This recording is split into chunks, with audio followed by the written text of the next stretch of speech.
Cristo, solamente en Él, la salvación se encuentra en Él. No hay otro nombre dado a los hombres, solamente en Cristo, solamente en Él.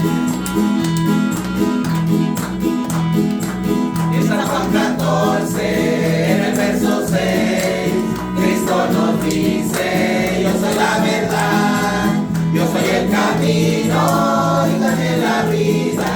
Nadie viene al Padre si no es por mí.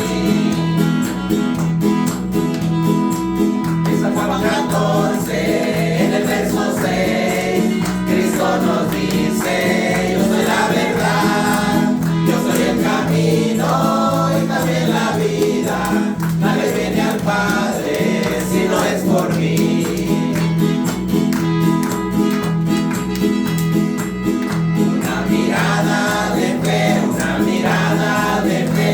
Que puede salvar al pecador.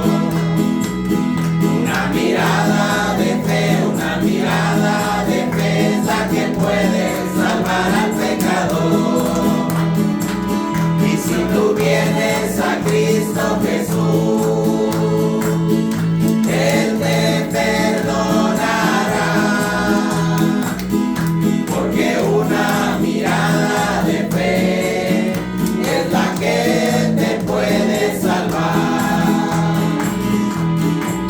Y si tú vienes a Cristo Jesús, Él te perdonará, porque una mirada de fe es la que te puede salvar. No es con espada ni con ejércitos, mas con su Santo Espíritu. No es con espada ni es con ejércitos, mas con su Santo Espíritu. Y esta iglesia se moverá, y esta iglesia se moverá, y esta iglesia se moverá, mas con su Santo Espíritu. Mira cuál amor nos ha dado el Padre, que seamos llamados los hijos de Dios. Mira cuál amor nos ha dado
aquí para consolar, está aquí para liberar, está aquí para guiar, el Espíritu de Dios está aquí.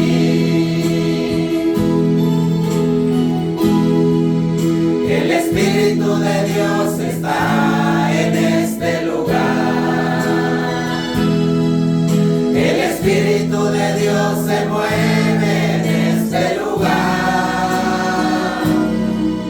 Está aquí para consolar, está aquí para liberar, está aquí para guiar, el Espíritu de Dios está aquí. Muévete en mí, muévete en mí, toca mi mente, mi corazón, llena mi vida de tu amor. Muévete en mí, Dios Espíritu, muévete en mí. Muévete en mí, muévete en mí. Toca mi mente, mi corazón, llena mi vida de tu amor.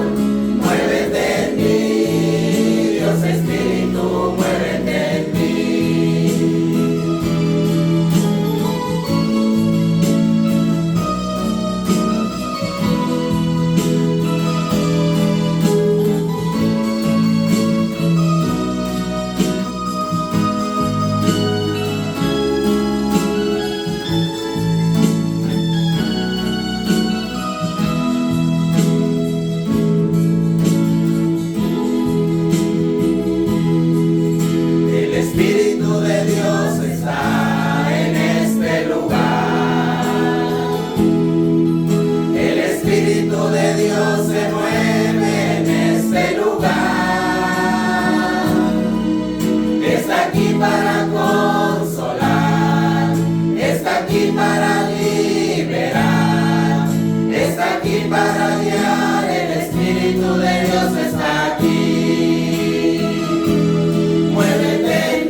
quiero servirle con toda mi vida.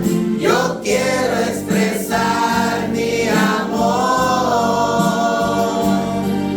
y vengo a dar gracias por todo lo que hizo por mí.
No se oyeron los cantos muy recio. Como que cantamos con todo. Bueno, pues nuevamente, hermanos, bienvenidos. Bienvenido, Cris, no lo había visto, pero llega. Bienvenidos. Vamos a empezar, hermanos, con el tema de hoy, después de esas hermosas alabanzas. Que la verdad, hermanos, es el Espíritu de Dios quien pone esas cosas, porque va muy pegado al tema otra vez. La verdad es Dios quien obra para su pueblo. Entonces, le voy a pedir, hermanos, sin perder tiempo, porque el tiempo se va rapidísimo. Vaya buscando en su Biblia, por favor, Hebreos. Busque Hebreos capítulo 10. Vamos a leer del 26 al 39. En cuanto mire el texto, yo creo que más o menos se va a dar cuenta de qué vamos a hablar. Hebreos capítulo 10, versículos del 26 al 39. Le voy a dar tiempo a que lo busque, para que así no pierda detalle. Amén, ¿ya lo tiene? Le voy a dar lectura, usted me sigue con su mirada para no perder detalle. Voy a pedir silencio ahí a todos.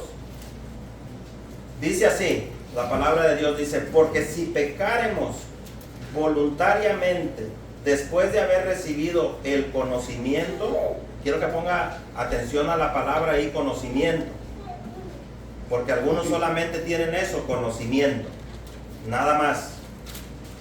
Dice: porque si pecáremos voluntariamente después de haber recibido el conocimiento de la verdad, ya no queda más sacrificio por los pecados, sino una horrenda expectación de juicio y de hervor de fuego que ha de devorar a los adversarios.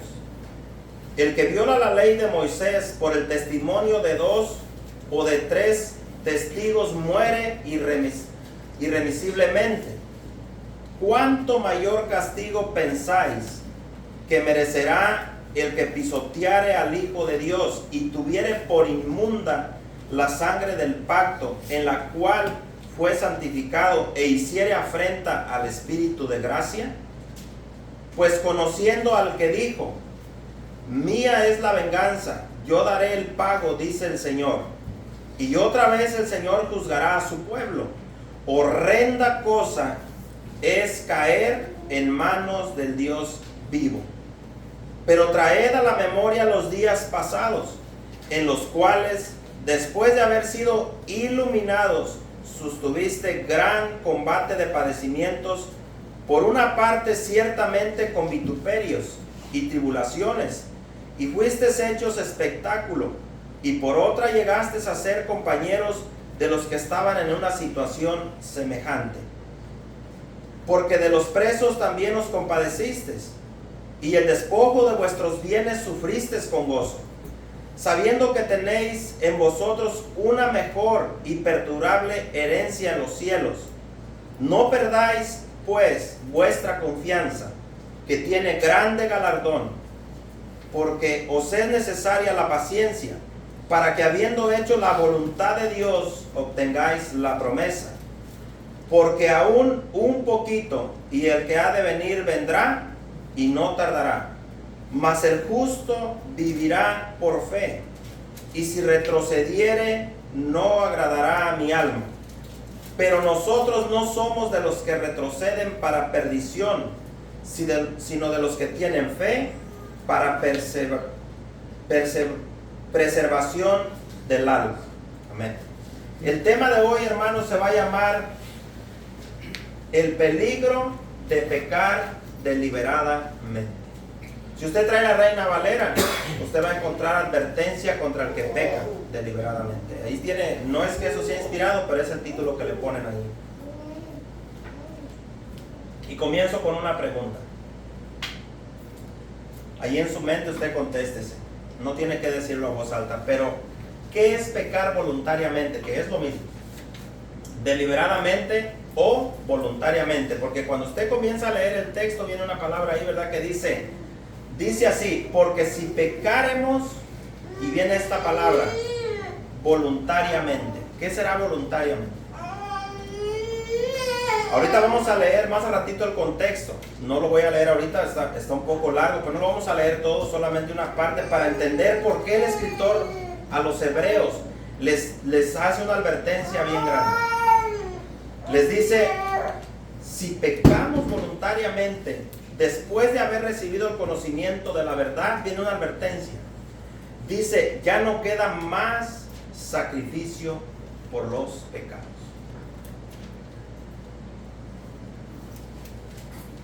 ¿De qué conocimiento habla ahí, hermanos? ¿De qué conocimiento habla? Cuando está diciendo, si pecaremos voluntariamente después de haber recibido el conocimiento de la verdad. ¿Quién es la verdad? Cristo. Cristo mismo. Entonces, todo aquel que dice, ¿se acuerdan lo que leí al principio antes de empezar el servicio? Todo aquel que dice, yo conozco a Dios, realmente lo que está diciendo es, conozco a Cristo, ¿no? Porque conocemos el sacrificio de Cristo, sabemos lo que Jesús hizo a favor de su pueblo. Entonces, ¿se acuerdan lo que les explicaba el domingo pasado? Antes de que Jesús abriera nuestros ojos, para nosotros era muy difícil, hermanos, distinguir. Es imposible que una persona distinga entre el bien y el mal. ¿Se acuerdan los de Nínive? ¿Ustedes se acuerdan cuando Jonás fue enviado a Nínive? ¿Cómo vivía ese pueblo? Yo creo que los niños conocen mucho esa historia. Les son de sus favoritas en las caricaturas. Pero, ¿cómo estaba ese pueblo? ¿Qué dijo el Señor cuando Jonás estaba tan enojado y tan ardido? Él quería la destrucción de Nínive. Aunque él fue enviado a que llevara la misericordia de Dios, el perdón de Dios, la salvación a todo un pueblo. No era una persona, no era todo un pueblo. Jonás, siendo un profeta de Dios, tenía un resentimiento malo contra ellos porque los ninivitas eran enemigos del pueblo de Dios. Pero Dios dice algo interesante, dice, lo que pasa es que Nínive no distinguía su derecha de su izquierda. Ellos estaban en una ceguera total, no sabían distinguir entre lo bueno y lo malo. ¿Por qué? Porque así vive toda persona que no conoce a Dios. Entonces, ¿se acuerdan lo que yo les decía? Cuando nosotros comenzamos a tener la lucha contra el pecado, es una evidencia clara, hermanos, de que somos de Dios. Cuando comenzamos ahora sí a luchar, realmente comenzamos a ver, esto está mal y esto está bien. ¿Dónde lo supimos? Por el conocimiento de ¿qué? De la verdad. ¿Cuál conocimiento? De lo que está establecido en la palabra de Dios. ¿Cómo debemos de ser los hijos e hijas de Dios? Entonces, hacemos lo malo, nos salimos de ahí y ¿cómo nos sentimos? ¿Se acuerdan lo que yo les decía? Cómo la mente, hermanos, comienza a ser atacada por muchas cosas y comenzamos a pensar, ¿por qué yo tengo estas luchas? ¿Por qué me vienen esos pensamientos tan duros a mi mente?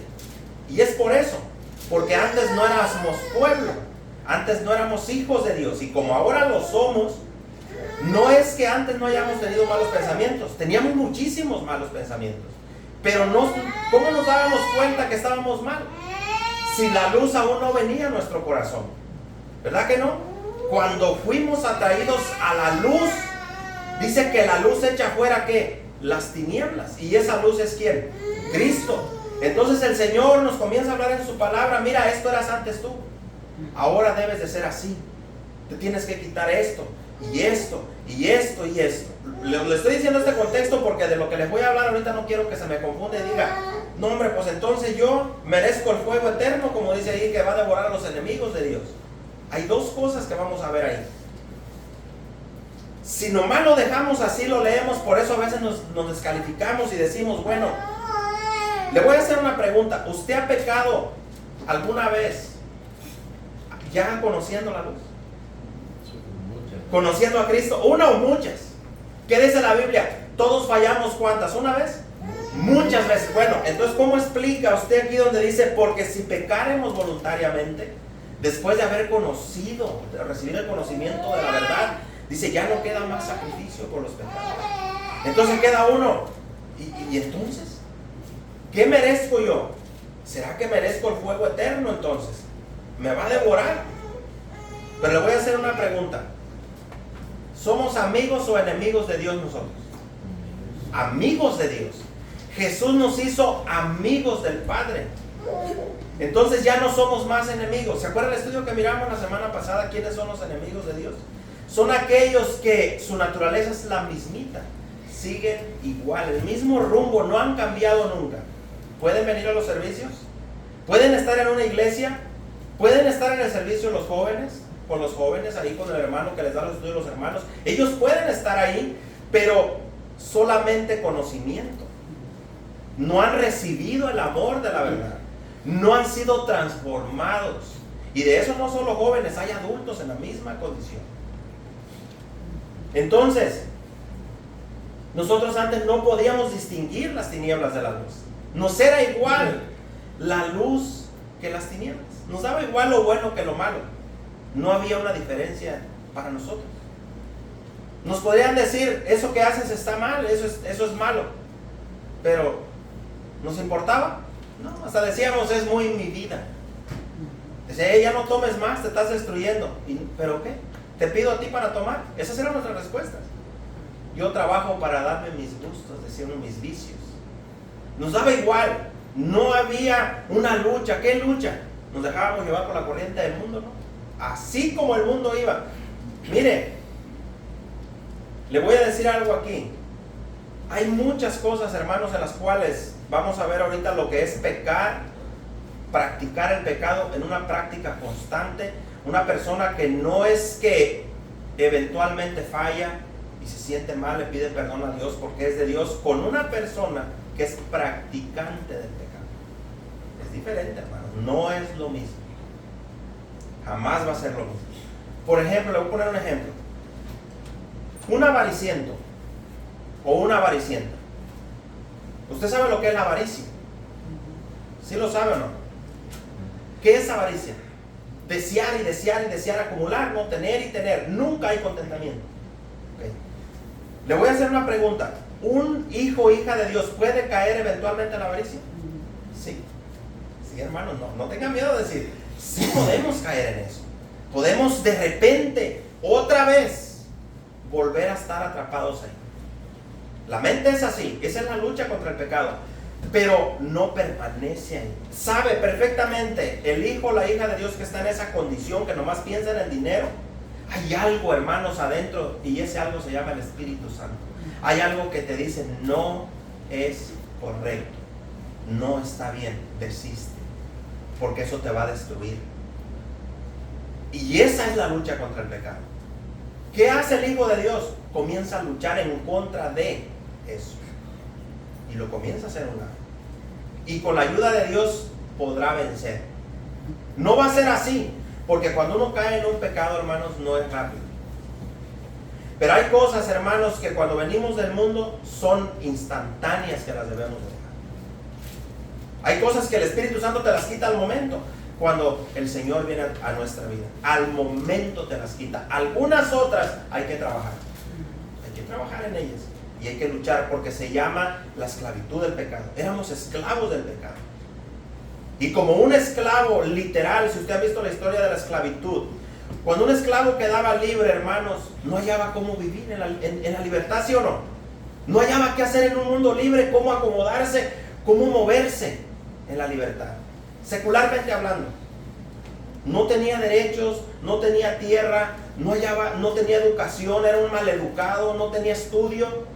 Nosotros éramos unos maleducados indios, hablábamos lo que se nos daba la gana. Pero Dios nos ha ido educando, nos ha ido enseñando a hablar diferente, a respetar, a ser amables.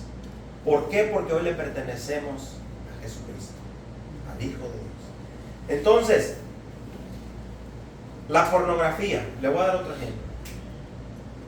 Los jóvenes que me están viendo, ¿qué es pornografía?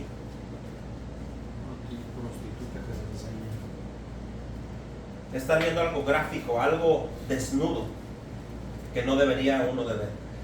La pornografía es una cosa que te atrapa, pero te atrapa. ¿Cómo puede una persona sin Dios escapar de la pornografía? ¿Podrá? ¿De las drogas? ¿Del alcohol? Yo lo intenté muchas veces salir del alcohol. No se puede sin Dios. Es imposible. Ahí está mi madre. Yo era un alcohólico desde los 14 años, 13 años. Así viví, hasta los 20 y tantos, alcohólico. Aunque uno no quería reconocer, dice, no, yo cuando quiera lo dejo. Siempre vamos a decir eso. El que es sin Dios, cuando le dice eso, yo lo dejo cuando yo quiera, te dicen. Y uno sabe que es mentira. No lo dejas. Porque el poder y el dominio propio vienen de Cristo. No se puede de otra manera. Entonces, recuerden que sin Dios no podíamos distinguir entre lo bueno y lo malo. Nos era igual la luz que las tinieblas, nos daba lo mismo. Pero todos los que hemos sido salvados por Dios, hermanos, podemos resistirnos al acecho del pecado, a sus encantos. Podemos resistir, podemos aguantar porque ya somos de Dios. Podemos tener control y vivir para Cristo. Podemos porque ya somos de Él. Y esa es la evidencia, hermanos, de que somos de Cristo. Entonces, miren, la palabra voluntariamente se la voy a dar ahí donde dice, porque si pecáremos voluntariamente después de haber recibido el conocimiento de verdad, ya no queda más sacrificio por los pecados, sino una horrenda expectación de juicio y de hervor de fuego. ¿Usted sabe lo que es eso? Es la condenación eterna, ¿no? Ahora, le voy a hacer una pregunta. ¿Por qué el escritor de los Hebreos se lo escribe a cristianos? Porque no se lo escribió al emperador romano, ¿verdad que no? No se lo escribió a Caifás. No se lo escribió a los maestros fariseos, a los saduceos. ¿A quién se lo escribió? A la iglesia, a cristianos judíos. ¿Por qué? Ahora, los judíos, hermanos, si usted lee con cuidado, él les aclara y les dice, no solamente murió por ustedes. No, por los pecados de quién? De todo ¿qué? El mundo. Mundo gentil también.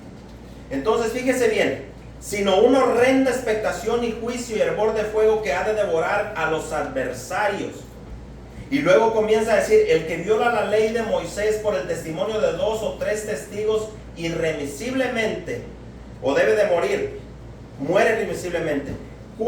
Vea lo que dice, ¿cuánto mayor castigo pensáis que merecerá el que pisoteare al Hijo de Dios y tuviere, mire esta palabra, por inmunda, y tuviere por inmunda la sangre del pacto en la cual fue santificado e hiciere afrenta al Espíritu de gracia?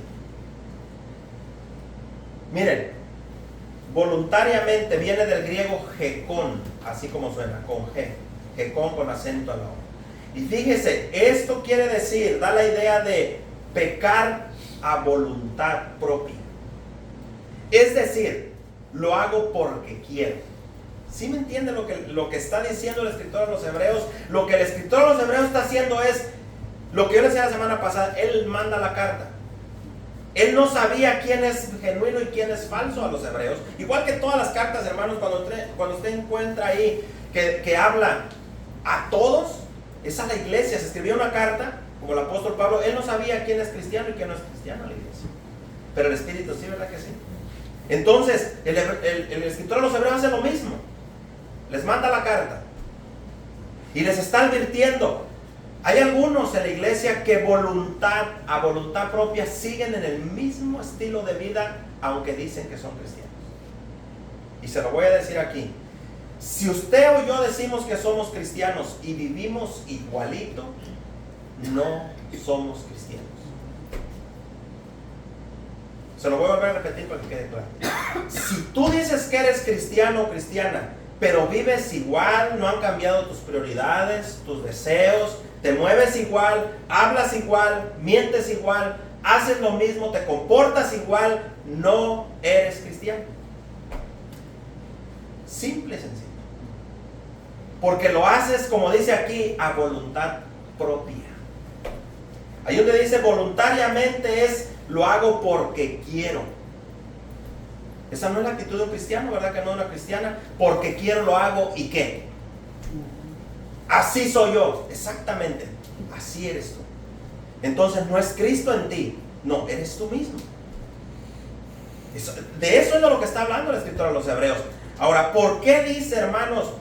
¿Por qué dice que ya no queda más sacrificio? Si usted lee el contexto, hermanos, de qué estaba hablando el escritor de los Hebreos, está hablando del sumo sacerdote. Les está poniendo ejemplo cuando el sumo sacerdote entraba al lugar santísimo una vez por año. ¿Y para qué entraba?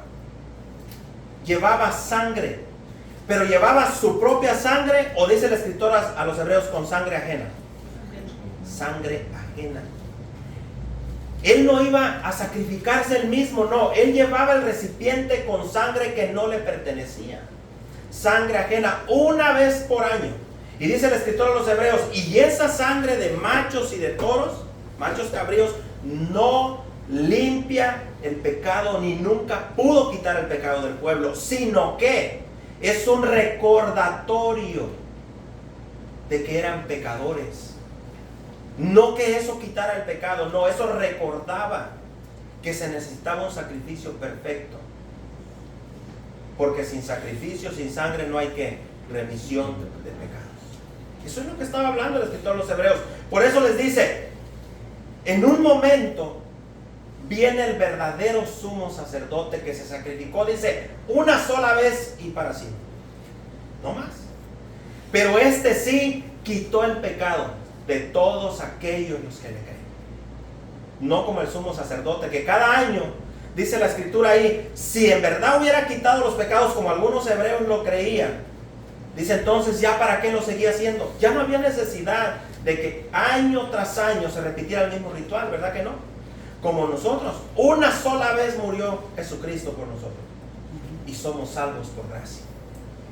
Una sola vez. Sin embargo, los sacerdotes, incluso los modernos, tienen que estar haciendo sacrificio tras sacrificio, no solo por los del pueblo, dice la Biblia, sino por quién más, por él mismo, porque él mismo es un pecador.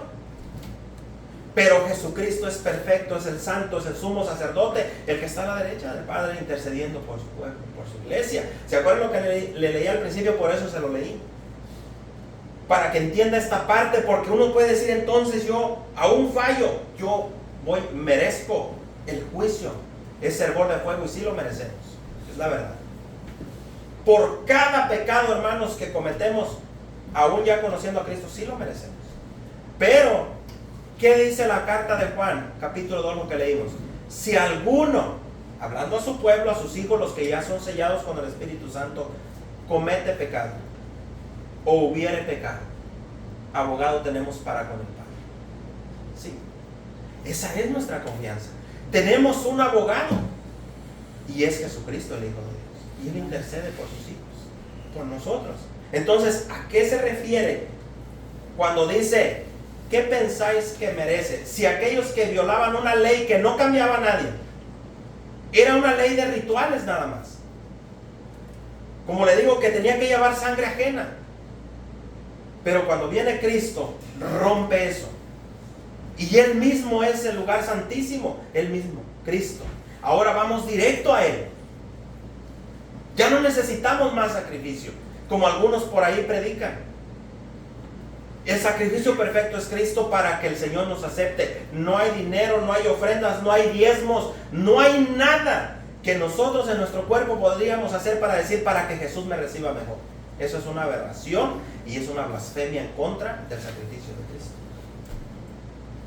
Lo único que Dios pide, ¿qué pide? Un corazón ¿qué? Contrito y humillado. Humillado nada más. Eso es todo lo que pide. No podemos pagarle a Cristo nada. Porque todas nuestras obras, hermanos, dice la Biblia, toda obra que hagamos es sucia y manchada. No hay nada, hermanos, que nosotros podamos hacer. Yo hago esto para que Cristo me perdone. O que ahorita usted entienda el estudio y diga, voy a leer la Biblia todos los días para que Jesús me perdone. ¿Cree que eso es? Si no lo ha leído, es por flojo, floja. Pero ya fue. Pero no es para que Jesús te perdone. No, es para que tú conozcas más a tu Señor. Es para eso.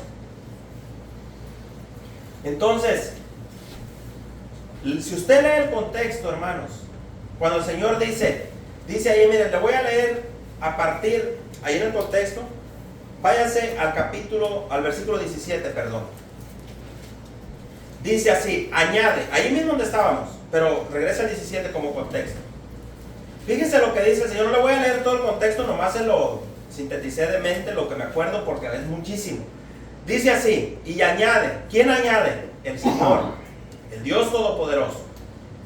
Y nunca más me acordaré de sus pecados y transgresiones.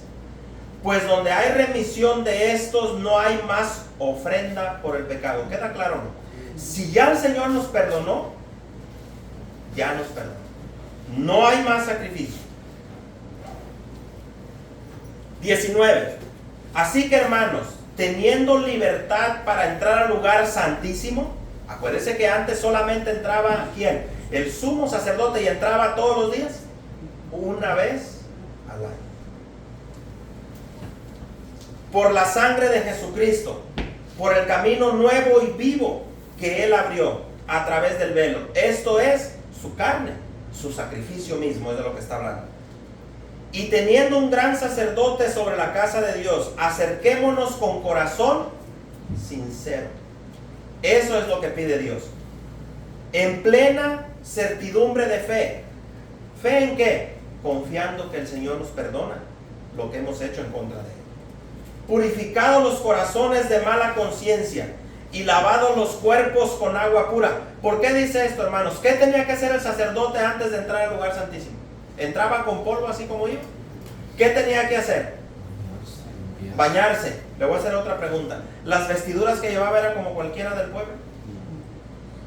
¿O eran diferentes a las demás? Era el efod, ¿verdad que era diferente? ¿Por qué? Porque lo representaba al pueblo. Exacto. Ahora, aquí hay algo hermoso, hermanos. Para que usted y yo entráramos al lugar santísimo, ¿entramos sucios con la misma naturaleza? ¿Verdad que no? No. Así como el sacerdote, que era, dice la Biblia, sombra de lo que iba a venir. Él lo hacía como una sombra, hermanos, como un espejismo de la realidad de lo que Cristo iba a hacer a favor de usted, de yo y de todos aquellos que le han creído. El Señor nos lavó. Así como dice ahí, con agua pura, no contaminada, que es su sangre. Y nos cambió las vestiduras sucias y nos dio las vestiduras blancas. Blancas, hermanos, lo más blanco que usted se puede imaginar. Nos quitó las manchas del pecado para que podamos entrar a su misma presencia. Porque sin las vestiduras de Cristo, hermanos, sin las vestiduras que Dios nos dio para los invitados a las bodas del Cordero, todo aquel que no tiene las vestiduras no entrará a las bodas del Cordero. Aunque se diga cristiano, cristiano. Si no se ha notado que trae vestidura nueva, que tiene vida nueva, que ha sido lavado por Cristo y todavía anda en suciedad y vive en la suciedad, no va a entrar al cielo. La iglesia no va a salvar a nadie. No hay iglesia que te salve. Como algunos piensan por ahí, es que somos la iglesia que empezó todo. Yo no sé cuál será esa. Luego te dicen, cuénteme la historia de su iglesia, porque mi iglesia sí le puedo contar su inicio y su historia. Y eso, ¿a mí qué me sirve? ¿Eso nos salva? Conocer quién la fundó y que esto y que aquello, y el fundador mío es Cristo, dice. Pero viven sin Cristo. ¿Cómo que el fundador de mi iglesia es Cristo, pero viven sin Cristo? ¿Cómo lo sabemos? Por cómo son: adúlteros, mentirosos, hechiceros, borrachos, groseros, hacen de todo, pero se jactan. Somos la verdadera iglesia. ¿Y cómo viven? Como falsa iglesia. ¿De qué sirve eso? Y hay muchos en las filas de las iglesias cristianas igualitos. Igualitos. Yo no soy de allá, yo conozco la verdad, pero vives sin la verdad. Así, como dice ahí, conocimiento. Conoces la verdad, sabes mucha verdad, pero vives en la mentira, hipócritamente. ¿Y de qué te sirve? Igual que aquellos, ¿eso te va a llevar al cielo? No. Vas al mismo rumbo que aquellos, al infierno. Entonces, hablando de esto, hermanos, Jesús fue quien nos limpió. Por eso dice, por el camino nuevo. ¿Cuál camino nuevo? El de Cristo y vivo, el que nos abrió a través del velo. Esto es su carne. Y teniendo un gran sacerdote sobre la casa de Dios, acerquémonos con corazón sincero y en plena certidumbre de fe. purificado los corazones de mala conciencia. Si no eres cristiano, no puedes purificar tu corazón de mala conciencia. Y lavado los cuerpos con agua pura.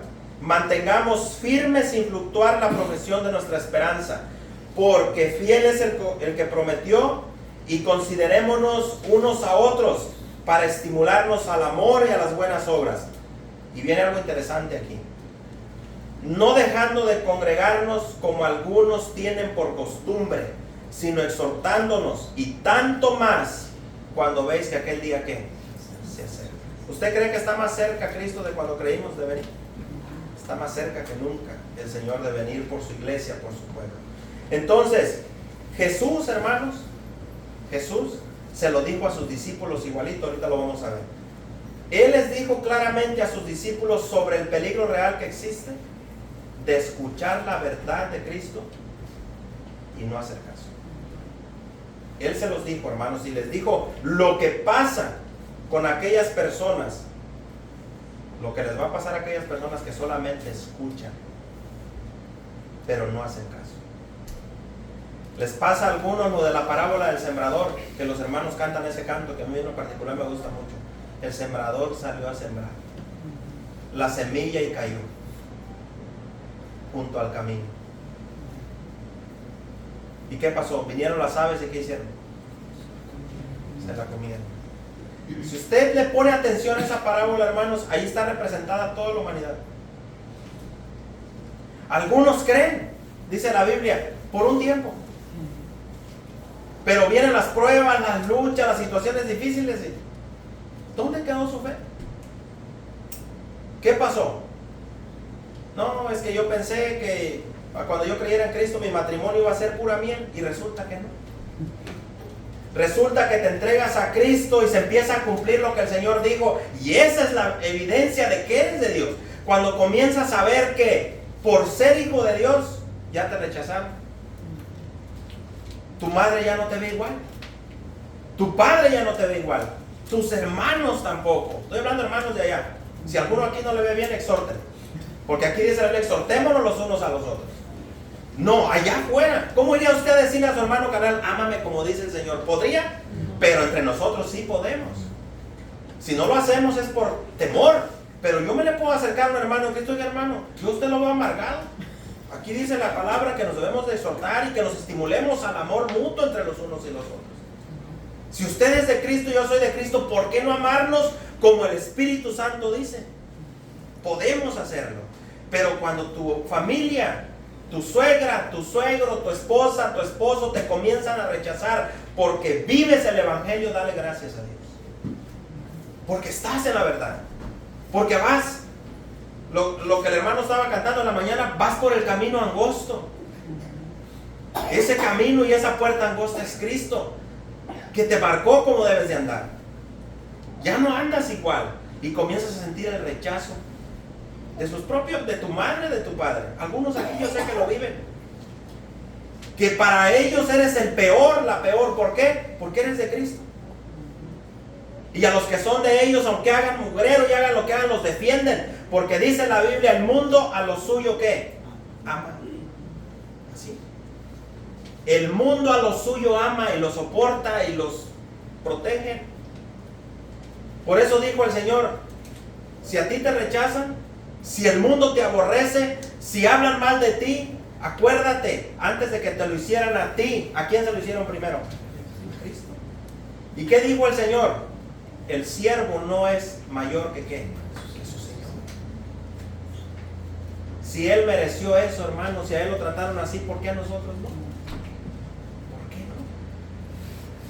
Merecemos más todavía, para que se nos quite lo orgullosos. Entonces el Señor fue claro con sus discípulos y les advirtió que estas cosas, hermanos, si las escuchamos, las tenemos que poner por obra, porque si no, vamos a terminar cayendo desanimados totalmente y pensando: ¿por qué a mí? ¿Alguna vez le ha pasado? ¿Por qué a mí? ¿Qué he hecho yo para que el Señor me tenga siempre en la silla del acusado? ¿Por qué yo? ¿Por qué siempre tengo que ser yo? La respuesta es fácil. No hay mucho griego ni hebreo. Porque a Dios le interesa su corazón. Porque Dios está trabajando en su corazón. Porque Dios está obrando y quiere más confianza y más fe. Porque el justo por la fe vivirá. Por fe. No por lo que tenemos, no por lo que podamos lograr aquí. No, por la fe en Cristo vivimos. Todos los días. Entonces vaya buscando ahí, busque Mateo. ¿Sí saben dónde está Mateo? Si no, ayúdenle ahí al que no sepa.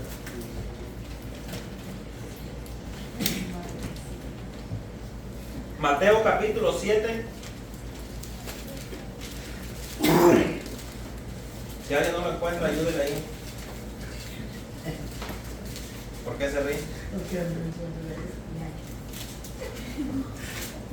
Aunque no lo crea, hay algunos aquí que yo sé bien que no saben ni dónde está Mateo. ¿Por qué será? Pero sí saben dónde está el celular, ¿verdad? Todos los días. Saben dónde está la comida. Saben dónde están todo lo que les agrada, pero no saben dónde están los pasajes de Cuidado. Mateo capítulo 7. No voy a hablar de eso porque va a decir, ya va a empezar por ahí. No. Mateo 7, versículo 24 al 29. Esto que les voy a leer, hermanos, mire. Le comentaba ayer un poco a mi esposa que vamos a tener, no ahorita, más adelante porque tengo una serie antes. Va a llegar el momento donde vamos a hablar del sermón del monte. Pero poco a poco, pedacitos por pedacitos nos vamos a ir al sermón del monte. ¿Saben que en el sermón del monte están representados todos los hijos de Dios? Todo como debe ser un cristiano. Así que vaya empezando a leer. El sermón del monte es desde el 5 hasta el 7. Capítulo 5 de Mateo hasta el 7. Entonces, pero esto que le voy a leer es solamente un contexto de todo lo que el Señor habló, de los frutos de sus hijos, de cómo debía ser su iglesia, de cómo atacar la ansiedad, cómo ayunar, cómo orar, cómo hacer tesoros en el cielo. Hay muchísimo. Pero mire lo que dijo el Señor. Dice así: cualquiera pues, y allí cualquiera es cualquiera, no hay mucha duda ahí, ¿verdad? Cualquiera pues que me oye estas palabras y las hace, le compararé a un hombre prudente que edificó su casa sobre la roca. Descendió lluvia y vinieron ríos y soplaron vientos y golpearon contra aquella casa y no cayó, porque estaba fundada sobre la roca. Pero cualquiera que me oye estas palabras y no las hace, le compararé a un hombre insensato que edificó su casa sobre la arena. Y descendió lluvia y vinieron ríos y golpearon vientos y dieron con ímpetu contra aquella casa. ¿Y qué le pasó? Y cayó, y fue grande su ruina. Mire, si usted ve a las dos personas representadas en este pedacito aquí, si usted lo ve con cuidado, les viene lo mismo, ¿no? ¿O no? ¿No les pasan las mismas cosas? Como cualquier ser humano. ¿Cuál es la diferencia ahí? El cimiento de la casa, ¿no? ¿Quién es el cimiento? Cristo. Los acontecimientos es lo mismo. A una persona sin Cristo se le muere un familiar. A una persona cristiana se le muere un familiar. A un mundano pierde su trabajo de la noche a la mañana. A un cristiano le puede pasar también. Un mundano se queda sin dinero, viene un viento, un tornado, como lo que pasó en Acapulco, usted puede ver. Yo estoy seguro que hay hijos de Dios que fueron afectados y que me imagino que están poniendo el nombre de Dios en alto. Pienso yo. Imagínense, vuela su trailita y usted le acaba de poner techo nuevo, le metió 5,000, los únicos que tenía. Y el Señor permite, no, fue Satanás quien la voló, no. Y el Señor permite que se vaya a la casa con la lavadora que acababa de comprar, el aire que compuso, y vuela a la casa y se lleva todo lo que usted le había hecho. Y regresa y no hay más que tierra. Pero usted queda vivo con su familia. Y luego, ¿qué acostumbra el mundano a decir? Lo perdí todo. Todo lo perdí. ¿Qué voy a hacer yo ya sin nada? El cristiano no debe reaccionar así. Toda una vida que trabajamos. Todo lo que viví, trabajé, le metí 50 años de trabajo, ya no me queda nada, mejor me quiero morir. Así reacciona el mundano. El Hijo de Dios no debe decir lo perdí todo. Si le quedó su esposa y le quedó sus hijos, lo tiene todo. Y lo mayor tiene a Cristo.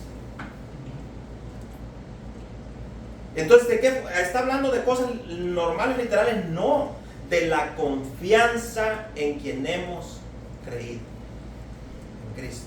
Ahorita tenemos salud, tenemos planes para trabajar mañana, todos los hombres, los que trabajamos, y hasta traemos en mente, no, me mandaron la lista, voy a hacer esto, voy a ir aquí, voy a ir allá, voy a hacer y volver. ¿Quién te garantiza que lo vamos a hacer? ¿Lo tenemos garantizado? No. No. Si estás ahorita pensando en el tractor, en el hermano, en la mecánica, quítese eso de la mente. Piensa en Jesucristo, lo que estamos haciendo. Ni quisiéramos acordarnos. Dijeron uno que se congrega, que no voy a decir su nombre aquí, si a mí me pagaran sin ir, yo ya no voy. La verdad, no vamos por gusto, no. Vamos porque el estómago nos estimula, ¿verdad? Y tenemos una familia que mantener. Y le damos gracias a Dios por el trabajo, pero el trabajo no es Dios. El trabajo no lo da Dios. Amén. El dinero no es Dios. No, el dinero nos lo da el Señor para vivir. La salud no lo es todo. La salud nos la da Cristo. Entonces no diga, hay algunos, yo sé que usted ha escuchado que dicen, si tengo salud, tengo todo. ¿Es verdad eso? Usted puede tener salud y ser un amargado, un infeliz, una persona llena de robo y de avaricia y mentira con salud. Entonces, ¿será que teniendo salud lo tiene todo? No. Teniendo a Cristo lo tenemos todo. Así es para los hijos de Dios. Entonces le voy a hacer una pregunta aquí. ¿Usted cree en este sermón, hermanos, todo el sermón desde que empezó hasta finalizar, usted cree que ahí estaba Judas Iscariote?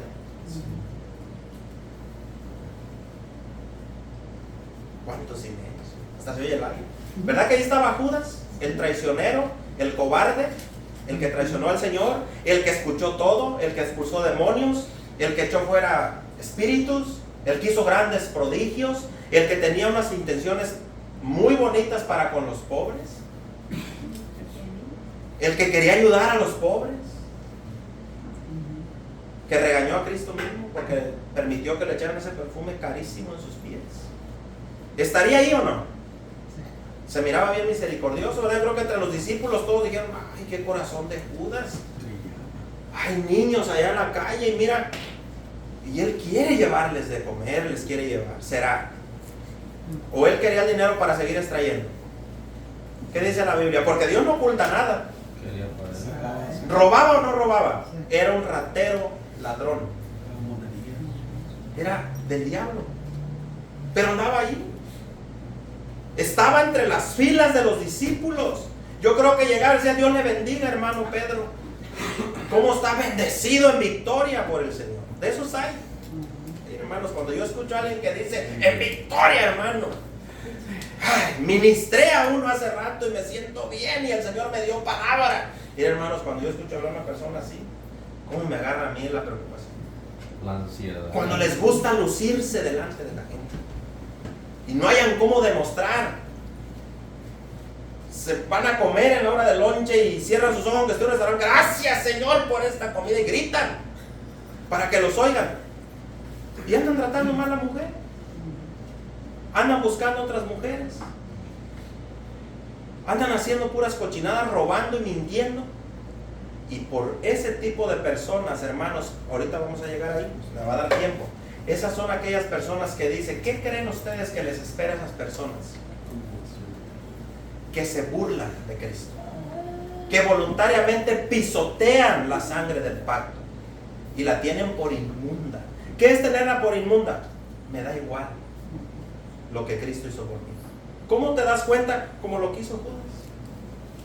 ¿Qué motivó a Judas a traicionar a Cristo? ¿Qué tenía en su corazón? ¿Avaricia o no? ¿Por qué cree, hermanos, que Jesucristo peleó tanto en contra de la avaricia? Del dinero.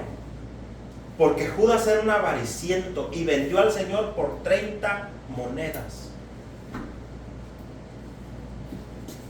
Y cuando él miró, hermanos, como muchos aquí en otras iglesias, se dan cuenta que hicieron mal, viene la conciencia rápido. Ay, ¿qué hice? Un justo no merecía eso. Hablé mal del hermano, no merecía eso el hermano. Y avienta las monedas por allá, pero no se arrepiente, porque al rato lo vuelve a hacer. No se arrepintió, se sintió mal nada más. ¿Sabe cómo se da cuenta usted? Porque aquí está su historia. ¿Se suicidó? Esa es la tristeza del mundo. La tristeza que viene del mundo te destruye. Es a nivel conciencia nada más. Pero la tristeza que viene de Dios, ¿qué hace? Se hace arrepentirte. La tristeza que viene de Dios no es para destrucción, es para bienestar y salvación. La que te provoca el Espíritu Santo cuando le fallamos a Dios, hasta lloramos amargamente, pero no es para destrucción. Y ahorita le voy a poner dos ejemplos. Estuvo Pedro y otros discípulos. También Pedro estuvo aquí, ¿no? Le voy a hacer una pregunta. ¿Pedro traicionó a Cristo, sí o no? Sí, completamente. Ahora, vamos a ir ahorita a la palabra que al final dice, su ruina fue grande. Le voy a hacer una pregunta. ¿Fue la misma destrucción para Pedro que para Judas? ¿Verdad que no? Judas lloró y Pedro lloró. Los dos lloraron. Los dos reconocieron y se acordaron de las palabras previas a su maestro, lo que les había dicho. A Pedro le dijo, cuando Pedro andaba bien animado, le dijo, Señor, yo contigo voy a ir hasta la muerte. Y le dijo el Señor, Pedro, antes de que cante el gallo me vas a negar 3 veces. ¿Qué creen que sintió Pedro, hermanos, cuando escuchó los cantidos y se cumplió? Usted ve a Pedro que lloró amargamente, pero usted mira a Pedro igual. Fue y se colgó de un árbol, se puso una soga y se colgó, ¿verdad que no? ¿Qué hizo Judas? Se colgó. Les vinieron las mismas luchas, las mismas pruebas. Pedro cayó, Judas cayó. Pero ¿verdad que el final no es el mismo? ¿Por qué? Porque Pedro, ¿a quién le pertenecía? A Cristo. ¿Y Judas a quién le pertenecía? Diablo. Díganlo con confianza. Judas le pertenecía a Satanás, Pedro le pertenecía a Cristo. Y esa es la diferencia, hermanos. Cuando nosotros actuamos en el momento difícil y seguimos por ese rumbo y sigues por el mismo rumbo haciendo lo malo, demuestras a quién perteneces. Pero si haces la diferencia y caminas diferente, aunque te equivocaste, te arrepientes como Pedro, te mantienes en el fundamento que es Cristo, te va a golpear recio, sí. Te va a dejar quizás con dolores, con cicatrices, con moretones. Te va a dejar con algunas evidencias de que le fallaste a tu Señor, a Jesucristo. Pero permanecerás de pie porque tu roca es Cristo. Entonces fíjese bien, la palabra ruina viene del griego P, tiene una P, luego dice tosis, así como suena. Esta palabra, hermanos, se puede traducir como estrellamiento o estrellarse en contra de algo y hacerse pedazos. Destruido total. Esa palabra no aplica para los hijos de Dios. Ahí donde dice que vino todo esto, le dio con ímpetu y aquella casa cayó y su ruina fue grande. Lo despedazó totalmente. Ahí donde dice estrellamiento. Ahora viene, aplica también a la iglesia, pero fíjese bien, aplica a los hijos de Dios. Dice, puede ser una caída literal de vez en cuando. Esta palabra que les di, petosis, viene de otra palabra, picto, así como suena. Esa aplica a los hijos de Dios cuando le fallamos a Cristo. Esta es caer en ciertos tiempos, aligerar nuestra propia vida, perecer, postrar y derrumbarse, pero no por completo, sino que esta palabra picto habla de un derrumbamiento en parte. Mire, le voy a poner un ejemplo. Póngase a pensar, hermanos, no sé quién comentaba el domingo pasado que dijo algo que me dejó pensando en este estudio. Si ese huracán que atravesó Acapulco hubiera atravesado aquí, hermanos, estas áreas, comenzando desde Washington, no los voy a dejar fuera los de Washington, comenzando de Washington para acá, agarra nuestras tristes trailas, hermanos, y las barre categoría 5 para acá. Le voy a hacer una pregunta. ¿Cree que algún 2x4 quedara bueno? El techito. ¿Qué hubiera pasado con nuestras casas, hermanos? Aunque usted reprendiera la tormenta, seguro iba a ser arrasada. Pero le voy a explicar por qué. Porque el cimiento es que débil. La construcción es débil. El cimiento no es sólido. 2, 3 bloques puestos ahí, los avienta como si nada. Pero mire Acapulco, hermanos. Se destruyó, pues hay una destrucción total, pero usted ve unas estructuras que son los puros vidrios, lo débil de la construcción se quebró, los techos, pero usted ve la construcción parada. El cimiento, ¿por qué? Porque el cimiento es fuerte. ¿Recibió daño? Sí, se puede ver el daño. Hay que hacerle reparaciones, pero el edificio ahí está. La casa ahí está. Hay que hacerle reparaciones para que se vuelva a ver bonita y en orden. Así podría estar usted y así podría estar. Golpeados por la vida, sí. Desanimados quizás. Y se nos pueden ver los rasguñones, se nos puede ver el cansancio a veces. Que fue golpe tras golpe. Quizás este año fue uno de los más duros. Y nos pegaron vientos, tormentas, situaciones difíciles. Pero, como el cimiento es Cristo mismo, seguimos de pie. Por la gracia de Cristo. Y andamos por fe. Y nos movemos por fe. Y sabemos que nuestra fe no es para esta tierra nada más. La fe verdadera es que un día vamos a estar con Cristo para siempre. Y esto se va a acabar. Y esa fe nos mantiene viendo, dice la Biblia, como que, como al invisible. Viendo al cielo todo el tiempo. No andamos así, no, andamos con la cabeza en alto. Porque nos pase lo que nos pase, venga lo que venga, nada nos saca de la mano de Cristo. Somos del Señor, somos de Cristo. Y como le digo, aunque viniera una tormenta, un tornado, de esos que aparecen en la noche, nomás de repente baja el cono y barre nomás mi casa, ¿qué tiene? Y si aún muriera y quedara ya ensartado entre los palos, muerto, ¿qué tiene? ¿De algo tenemos que morir o no? El Señor va a usar un medio para llevarnos, téngalo por seguro.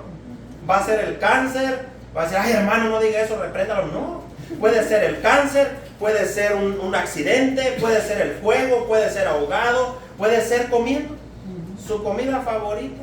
Se puede estar echando su pechuga frita que le fascina ahí. Se le atora y aunque venga el mejor médico y le haga lo mejor, si el Señor dijo, este es el medio, voy a usar este pedazo de pechuga para que te vengas conmigo, gloria a Dios. Con eso nos fuimos. ¿Qué tiene? Y yo sé que algunos han de decir, pero hermano, ¿para qué meter eso ahí? ¿Por qué? Porque nuestro cimiento es Jesucristo. Tenemos la salvación. No va a pasar más allá de la muerte, porque la muerte eterna no nos puede tocar a nosotros. La muerte primera sí. Tenemos que morir, este pellejo se tiene que deshacer. Por más que le haga ejercicio y le eche cremitas, póngale lo que quiera. Pero de que nos vamos, hermano. Maquilladito, con arrugas, sin arrugas, con colesterol, con azúcar, sin azúcar. A lo mejor el que no tiene ninguna enfermedad se muere primero que el que tiene muchas. Porque no depende de su esfuerzo, depende de Cristo. Así. Si Él todavía me quiere tener aquí, aquí vamos a estar, hermano. Aquí vamos a estar y vamos a seguir trabajando, como decía Pablo. Para mí morir está bien, yo me voy con Cristo, pero siento que es más provecho quedarme, tanto para mi propia vida como para la iglesia, para que me sigan aguantando y seguimos creciendo en el Señor. Entonces, le vuelvo a repetir, el mismo maestro, el mismo predicador tuvo Judas y tuvo Pedro, la misma enseñanza, vio las mismas maravillas. Escuchó no solamente el sermón del monte Judas, no, escuchó mucho más. Todos los sermones del Señor se los deleitó. Así como usted, ¿cuántos sermones se ha echado en 5, 10, 15, 20 años? Igual que yo. Pero a algunos les es para provecho y a otros les es para condenación. A Judas, hermanos, le pasó, ya para cerrar lo que dice ahí, pisoteó a Jesucristo, se burló de Cristo, hizo lo que se le dio la gana. ¿Usted cree que él no estaba presente? Con esto cierro. Cuando el Señor habló con el joven rico, ¿estuvo o no estuvo cuando el Señor reprendió al joven rico? Aquel joven que le dijo, Señor, hizo una pregunta. Yo creo que los jóvenes, los niños, es necesaria hacer. ¿Qué debo hacer yo para heredar qué? La vida eterna. ¿qué hago? Un religiosote le dijo al Señor, bueno, ¿te sabes los mandamientos? Sí. Todos, dice, los he guardado desde mi niñez, yo los conozco y los he obedecido. Mintiendo. Uno de los más grandes, hay 2 mandamientos grandes que encierra todo. ¿Cuál es el primero? Y el segundo es parecido, ¿cuál es? ¿En cuál había mentido él? ¿En los 2? Porque si amas al Señor con todo tu corazón, con toda tu mente y con todas tus fuerzas, cumples el otro. Juan te lo dice clarito. ¿Cómo puedes decir que amas a Dios, que no puedes ver, y a tu hermano que está ahí no lo soportas? Pero allá le cantas en la regadera y dice, el Señor es mi pastor, y le cantas con todo tu corazón, al mismo tiempo te tragas a tu hermano, a tu hermana. ¿Dónde está esa devoción? ¿Dónde está? Entonces, él escuchó seguramente cuando le dijo al joven rico, mira, si de verdad lo has guardado, y fíjense hermanos, cerquitita a la salvación, le dijo, te falta una cosita. Prácticamente le faltaba todo, pero el Señor así es, le dijo, te falta una. Cúmplela y vente y me sigues. Le dijo, ¿qué le dijo? Fue donde estaba su Dios, ¿no? A donde estaba su ídolo. Dijo el Señor, donde esté tu tesoro, ahí está ¿qué? Tu corazón.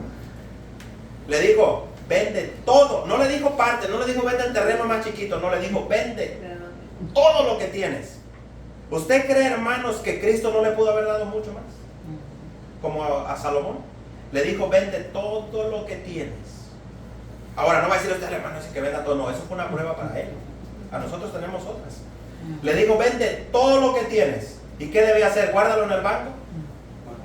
Repártelo a quién. Ay, Judas haber dicho que me lo echa al tesoro para dárselo a los pobres. ¿Y qué hizo el joven? Dijo, sí Señor, yo lo voy a hacer. Gloria al Señor. Voy a ser mejor esposo, mejor esposa. Gracias Señor. Gloria a tu nombre. No. ¿Qué hizo? Se puso bien triste. Dice que se puso triste, no poquito. ¿Por qué? Porque ese era su Dios. ¿Le obedeció a Cristo? No. ¿Qué prefirió hacer? El Señor le dijo, vende, dalo y ¿qué? Sígueme. Así como muchos. ¿Y qué hizo? Prefirió seguir su camino. Como muchos prefieren seguir en su propio camino, en su propia mente, en su propia opinión, en su propia sabiduría. Prefieren seguir ahí, pues ahí van a morir eternamente. Ese joven se perdió, hermanos, y va a recordar por los siglos de los siglos de los siglos de los siglos, va a recordar aquello que Cristo le dijo. Vende lo que tienes, dalo a los pobres y tú ven y sigue. Igual que Agripa, cuando le dijo a Pablo, le gustó el sermón como a muchos les gusta. ¡Ay, qué bonito! Estuvo bien, sí, pero sigues igual. ¿Qué dijo Agripa? Pablo, por poquito me persuades a ser cristiano. Ese poquito lo va a recordar por toda la eternidad. Por poquitito. Pero ese poquito le faltó. No pudo. Así que póngase de pie. ¿Cuántos Agripas, cuántos Judas habrá aquí? Solo Dios sabe. El Señor nos asista. El Señor nos ayude, la verdad.